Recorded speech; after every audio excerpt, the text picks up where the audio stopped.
question. This is going to be a very short video because it's a really quick recipe. We're just going to cut to the chase. Basically, this past weekend we went camping, which means that we pretty much just ate snacks for 2 days straight. So I've been craving something really hearty and fresh and delicious, and in the slow cooker section of Taste of Home Easy Weeknight Dinners, there's a melt-in-your-mouth pot roast recipe that looks fabulous. I'm just gonna cut the chatter and dive right in. Now I have 1 pound of medium red potatoes and I'm gonna quarter these. So they're gonna be little bite-sized pieces that are just perfect, and then I'm just gonna pop them in the slow cooker dish. The pot roasts are very forgiving when it comes to ingredient amounts. So you can give and take a little bit on these and it's still gonna taste fine. This is the easiest recipe ever. I'm just going to throw in a cup of peeled baby carrots. And I might add a little bit of extra just because I love carrots. Jackson loves carrots and I know he'll eat a lot of these. Next I'm going to make the seasoning for the beef. Now I have 2 teaspoons of dried rosemary in my little muddler bowl and I'm going to crush this. This is a really easy way to do it. You have your muddling bowl and your muddler and you just spin it around and it gets crushed really quickly. This helps all the flavor come out of this dried spice. And you get a nice arm workout. Let's check out those guns. Yeah, not. You're right. Okay, so this is gonna go to the side in a bowl. To the rosemary, I'm going to add 1/4 cup of Dijon mustard. I'm just gonna eyeball this. I'm going to add 1/2 teaspoon of dried thyme. We've got 1/2 teaspoon of pepper going in here.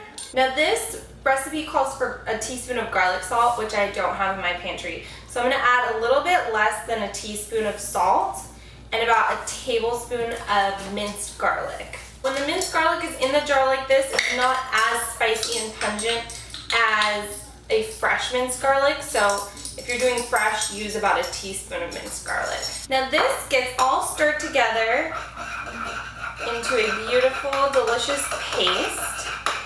Oh my gosh, this smells so amazing already. Now I have a boneless chuck roast, and this one is huge and it's only about 3 pounds. You can go up to 4 pounds if you want more meat in this. So I'm just gonna cut this in half according to directions. So I'm just gonna lay this down in my slow cooker. I'm just going to spread on my mixture onto my 2 pieces. So to top my beef, I'm gonna dice a 1/3 cup of onion. This kid is a total Klingon, and that's another reason why I'm incredibly grateful for these recipes, because I only have one last step to do and then this is ready to cook. So you're here to help me? So my last step is adding 1.5 cups of beef broth to this. So this is kind of a meal all in one in itself. So I'm just gonna serve this with some fresh bread that I picked up at the bakery down the street. I'm gonna cover this and cook it on low for 6 to 8 hours.